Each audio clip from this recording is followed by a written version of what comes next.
Bismillahirrahmanirrahim. Assalamualaikum warahmatullahi wabarakatuh. Sahabat apps dimanapun kalian berada, perkenalkan nama saya Ibu Fitri Amalia. Saya dosen dari program studi Ekonomi Pembangunan Fakultas Ekonomi dan Bisnis UIN Syarif Hidayatullah Jakarta. Konsentrasi perencanaan pembangunan. Kalau kita bicara mengenai perencanaan pembangunan, sebenarnya mungkin tidak jauh berbeda dengan ekonomi perencanaan. Pada beberapa kampus ada yang menyebutkan konsentrasi ekonomi perencanaan. Sebenarnya apa sih perencanaan pembangunan itu? Kalau kita lihat, ya, perencanaan pembangunan ini adalah suatu cabang ilmu atau rumpun ilmu dari ekonomi pembangunan itu sendiri, yang di dalamnya membahas atau menganalisis bagaimana strategi ataupun rancangan atau rencana pembangunan baik di tingkat nasional ataupun daerah. Jadi skop dari perencanaan pembangunan ini adalah bagaimana merumuskan, bagaimana menganalisis, mengevaluasi suatu rencana pembangunan baik dalam jangka panjang, menengah ataupun jangka pendek. Kemudian bagaimana rencana-rencana itu diturunkan bukan hanya pada konteks nasional saja, tetapi juga diturunkan sampai pada level region atau daerah, termasuk desa.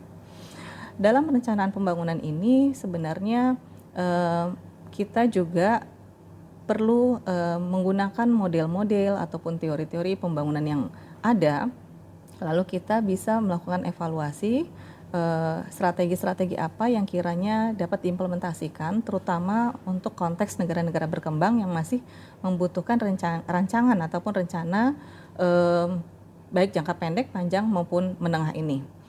Kemudian mahasiswa di konsentrasi perencanaan pembangunan diharapkan mampu untuk membuat kebijakan, ya, yang kebijakan itu adalah bentuk implementasi dari isu-isu pembangunan yang sangat kompleks. Karena kita tahu bahwa ketika kita bicara pembangunan, maka di dalamnya menganut banyak sekali permasalahan atau kalau kita sebut sebagai multidimensi, pembangunan adalah multidimensi.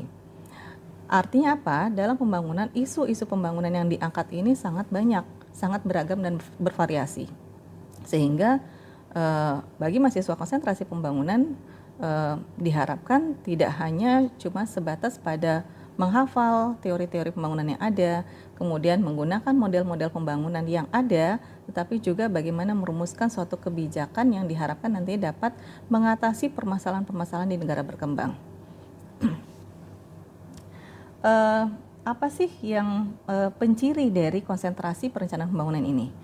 Kalau kita perhatikan pada kurikulum 2021, di mana di dalamnya ada 4 konsentrasi, salah satu adalah perencanaan pembangunan. Konsentrasi ini mahasiswa ambil dimulai di semester 5. Sehingga kalau kita bandingkan setiap konsentrasi, ada beberapa mata kuliah penciri yang membedakannya dengan konsentrasi lainnya.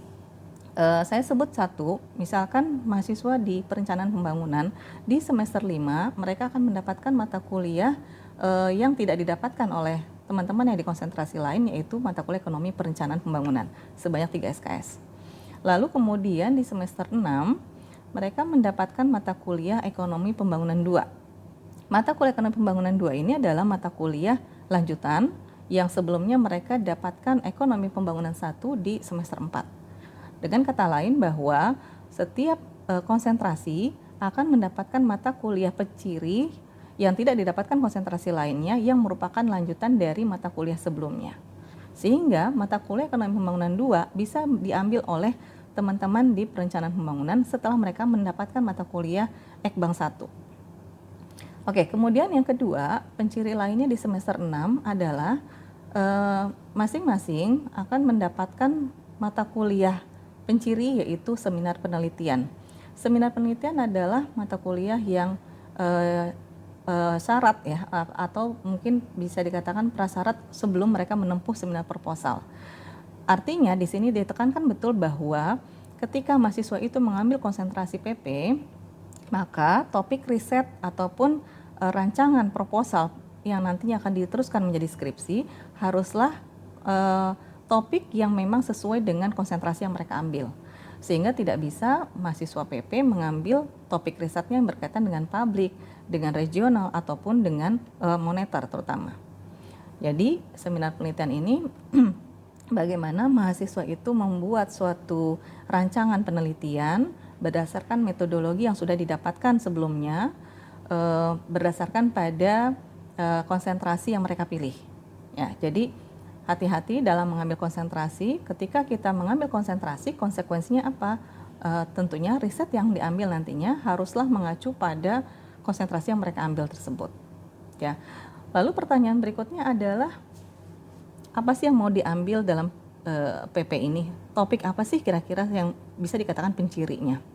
Oke, jadi kalau dikatakan saya mau neliti apa, nanti PP mau bikin skripsi apa, mungkin sampai dengan semester 6 pun belum banyak yang tahu ya. Dari hasil beberapa mahasiswa yang di semester 6 yang harusnya sudah membuat desain penelitian, rancangan penelitian, tapi nyatanya masih bingung mau nulis apa sih gitu. Pertama adalah kenali dulu mata kuliah yang sudah diambil, apa sih topik-topik isu pembangunan yang menarik buat kalian. Ya, jadi jangan kita bingung neliti berdasarkan pada kelas lagi. Variabel yang diambil adalah variabel kemiskinan, variabel pengangguran dan seterusnya.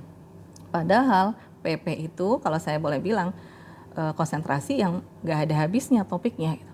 Jadi mungkin dari kita lahir sampai kita mati itu bisa dijadikan sebagai topik penelitian. Sekali lagi, jangan sampai kita mentok gitu ya. Dalam artian saya mau nulis apa?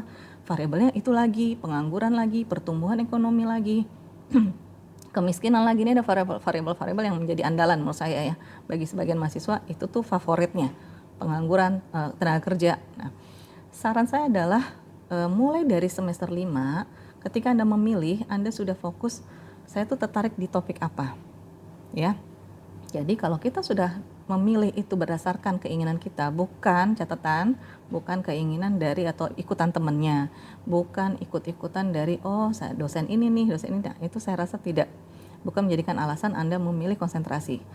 Masih ada waktu, kira-kira beberapa minggu ke depan untuk kalian berpikir, saya sukanya di mana sih perencanaan pembangunan. Kalau memang iya, kira-kira nanti ke depannya saya mau meneliti tentang apa. Nah, itu sudah dipikirkan dari sekarang. Ya, kenapa? Karena nanti di semester 5 Anda sudah mendapat mata kuliah metodologi. Mata kuliah metodologi bukanlah mata kuliah yang sifatnya hanya teori, tapi arahnya adalah Anda juga sudah membuat semacam draft atau mini proposal. Sehingga salah satu yang menentukan Anda bisa cepat atau lama dalam studi, menurut saya, adalah ketika Anda tepat memilih konsentrasi. Ya, apa sih hubungannya? Hubungannya adalah ketika Anda sudah yakin dengan konsentrasi itu, maka ada minat Anda untuk mengeksplor lebih dalam topik yang akan nanti dijadikan skripsi. Itu satu. Dengan kata lain bahwa lama studi itu juga ditentukan oleh benar nggak sih saya milih konsentrasi ini, ya. Oke. Jadi kemudian yang berikutnya adalah sebagai gambaran. Tadi saya sudah sampaikan ya mata kuliah pencirinya, yang lainnya sih saya rasa tidak jauh beda dengan konsentrasi lain. Berikutnya adalah prospeknya. Kalau ditanya prospeknya apa nanti setelah mengambil perencanaan pembangunan, saya mau kerja di mana atau lulusan nanti PP beda nggak sih dengan publik? Mungkin ada beberapa yang membedakan prospek lulusan. Meskipun kalau kita lihat dari kurikulum, 4 konsentrasi ini memang arahnya hampir sama. Prospek kita apa sih? Prospek lulusan Prodi Ekonomi Pembangunan itu bisa menjadi akademisi, bisa menjadi praktisi, ya, termasuk peneliti. Nah, juga entrepreneur. Jadi kurang lebih sebenarnya hampir sama. Tapi yang ditekankan di sini karena perencanaan pembangunan itu adalah induknya, ya, atau saya bilang adalah ujung tombaknya. Mau dibawa kemana pembangunan kita? Di sini Anda bisa punya peluang cukup besar di kementerian-kementerian, ya, kemudian di badan perencanaan baik itu nasional, Bappenas, Bapeda gitu ya.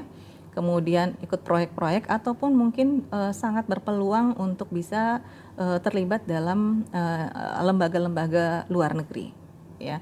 Kenapa? Karena di sini ditekankan betul analisis kita yang cukup tajam mengenai isu permasalahan. Karena banyak sekali lembaga-lembaga luar ataupun mungkin badan-badan riset ya, yang terutama swasta juga yang memang fokus ke bidang tertentu. Misalkan saya sebut aja seperti Semeru ya misal, itu kan concernnya adalah di masalah kemiskinan.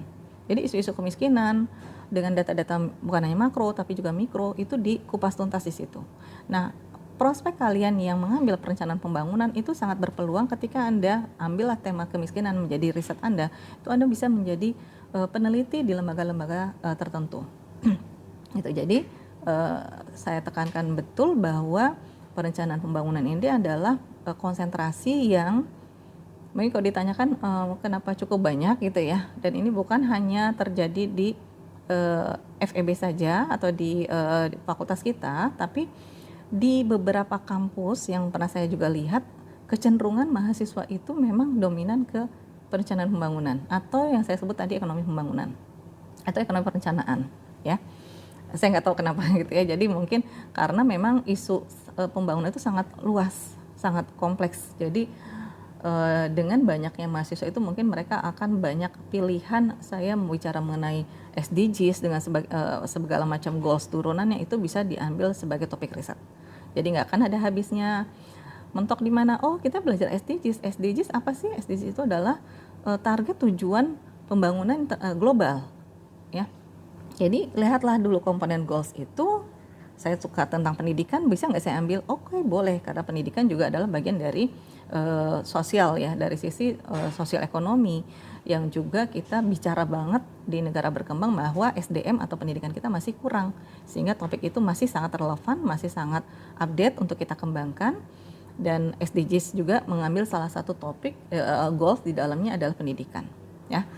Oke, jadi kurang lebih tadi saya sudah sampaikan bahwa perencanaan pembangunan ini suatu konsentrasi yang menurut saya pribadi menarik sekali untuk diangkat, topik yang nggak akan habis-habisnya gitu ya, kemudian isunya sangat luas sekali, dan diharapkan ketika Anda mengambil perencanaan pembangunan ini Anda juga bisa mengembangkan teori yang ada, model-model pembangunan yang sangat banyak itu, lalu implementasinya sehingga arahnya apa sih, tercapailah pembangunan ekonomi Indonesia yang tadi ya, visinya adalah generasi emas, Indonesia emas 2045, dan juga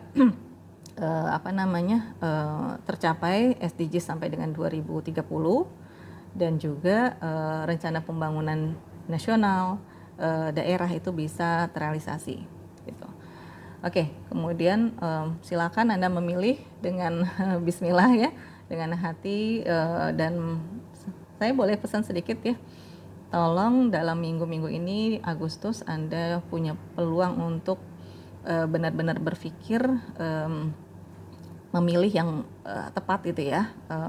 Saya tidak bilang bahwa mana yang lebih baik, itu semua konsentrasi baik.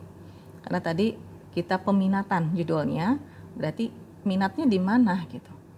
Jadi hati-hati dalam mengambil konsentrasi atau peminatan itu bukan didasarkan pada keren-kerenan gitu ya, atau mungkin gaya-gayaan, atau mungkin oh lagi tren ini nanti pindah lagi ke konsentrasi moneter misalkan.